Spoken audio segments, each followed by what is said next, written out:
বর্তমান প্রধান উপদেষ্টার অধীনে নির্বাচন হওয়ার কথা রয়েছে।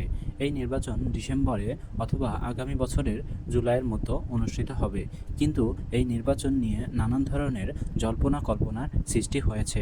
কেউ বলছে এই নির্বাচন নাকি হা না ভোটের মাধ্যমে হবে।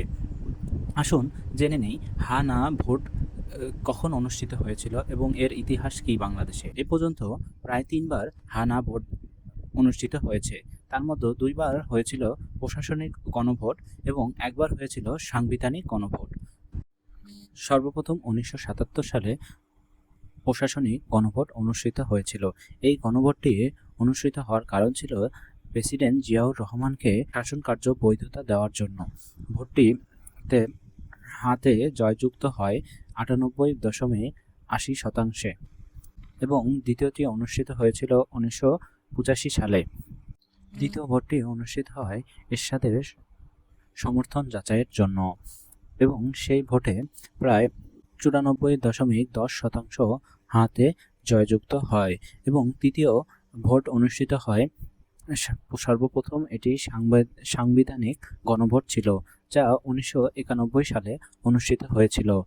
1991 সালের দ্বাদশ সাংবিধানিক আইন সংশোধনের উদ্দেশ্যে এই ভোটটি করা হয়েছিল, যাতে 84.38% হ্যাঁ ভোট পড়ে এবং এই ভোটগুলো নিয়ে আবারও নতুন করে জল্পনা কল্পনার সৃষ্টি হচ্ছে। অন্তর্বর্তীকালে সরকারের প্রধান উপদেষ্টা চীন সফরে ফিরে আসার পর থেকেই এই গণভোটের আবারও জল্পনা কল্পনার সৃষ্টি হচ্ছে। কেউ চাচ্ছে এই হা না ভোট অনুষ্ঠিত হোক, আবার অনেকেই চাচ্ছে নির্বাচন পিছিয়ে দেওয়ার জন্য। আসলে এর মূল রহস্য কি? ছাত্র আন্দোলনের সমন্বয়ক এবং নতুন দল এনসিপি সকলেই চেয়েছিলেন যে ডক্টর ইউনূসকে আরও 5 বছর ক্ষমতায় থাকার জন্য এবং সার্জিস আলম এ নিয়ে মন্তব্য করেছিলেন। আপনাদেরকে আবার মনে করে দেওয়ার জন্য জানিয়ে রাখি যে এই ছাত্র দলই ডক্টর ইউনূসকে প্রধান উপদেষ্টা হওয়ার জন্য রাজি করেছিলেন।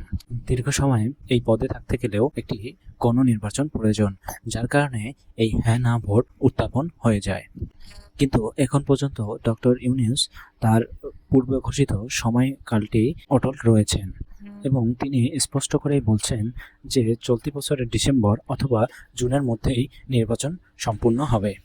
অনলাইনে বিভিন্ন ধরনের গুঞ্জনের কারণে নেটিজেন্সরা বিভিন্ন ধরনের মন্তব্য ছড়িয়ে দিয়েছেন, যার কারণে এখন পর্যন্ত এ নিয়ে সঠিক বিশ্লেষণ করা সম্ভব হয়নি। এই বিষয়টি উত্থাপন হওয়ার মূল দিক দেখানো হয়েছে যে ইন্টারনেট ব্যবহারকারীরাই এটির গুঞ্জন ছড়িয়ে দিয়েছে। বর্তমানে ডক্টর ইউনূসের সফলতা নিয়ে বেশ গুঞ্জনের সৃষ্টি হয়েছে এবং তার আন্তর্জাতিক মহলেও অনেক যোগাযোগ বৃদ্ধি পেয়েছে, যার কারণে তাকে আরও কিছু সময় দেওয়ার বিষয়েও অনেকেই চিন্তা করছে।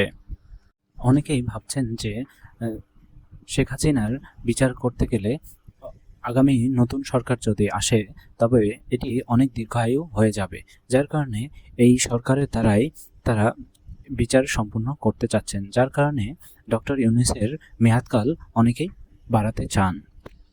এই মেয়াদ বৃদ্ধির আলোচনার মধ্যেই উঠে এসেছে হা না ভোট। এই 8 মাসে বিভিন্ন ধরনের গুঞ্জন ছড়িয়ে পড়ে, কিন্তু কিছু কিছু গুঞ্জন সত্যি হয়, আবার কিছু কিছু হারিয়ে যায়। এখন সময়ের অপেক্ষায় শুধু দেখার পালা।